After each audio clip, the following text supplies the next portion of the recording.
What if outgrowing a tradition wasn't betrayal, but an act of self-respect? Ooh, family traditions, they can really bring some warmth to your heart, but they can also feel really heavy when they no longer fit who we are.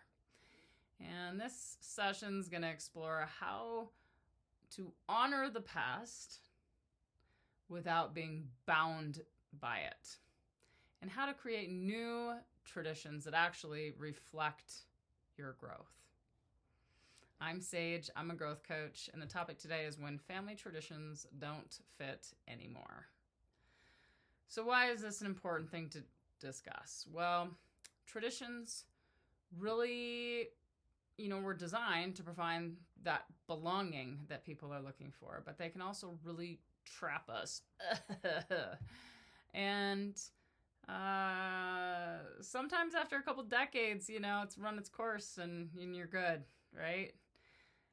It's also important to recognize when a tradition is really not conducive to growth for your family or your loved ones.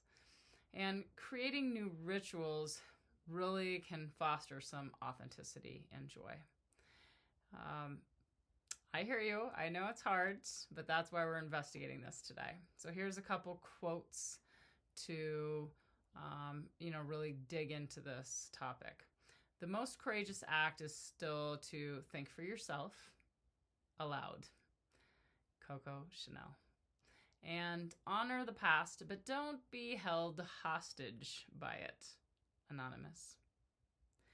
So, which traditions feel like life-giving and which ones feel like obligations? And what new practice could you begin that reflects who you actually are today?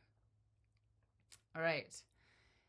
Here are some ways to navigate these traditions in your family and to bring a little more new and authenticity to your family gatherings.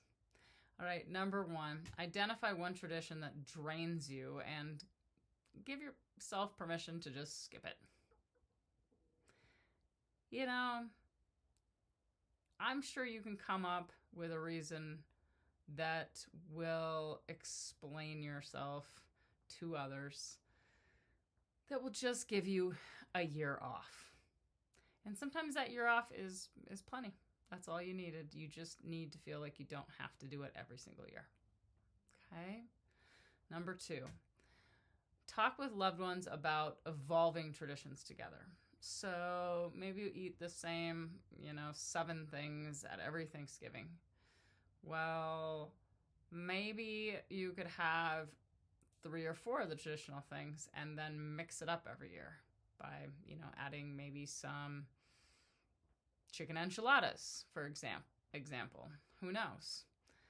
So it might keep the people who are really stuck on those traditions happy, but then it brings something fun and new in for everybody else. And then number 3, start one new ritual this year that feels true to your current self. So maybe you're stuck with your family's, Thanksgiving dinner, and it's always going to be the same until the day all of those people who love those traditions have passed. And you understand that.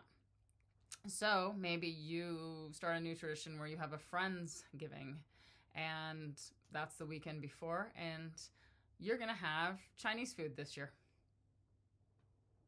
Right? Anything's possible. All right, so circling back around, traditions are meant to serve us, not chain us. You can honor where you came from while still stepping fully into who you're becoming. All right, here's your intention for today. I create and honor traditions that align with who I am now. Oh, thank you for joining me. Not an easy topic, but it's time for your heart to feel some freedom. And you deserve that. And I want that for you. So speak your voice, stand in your power, and find a way to make it work for everybody. Okay? and keep on growing. I see you. Thanks for showing up. Love ya.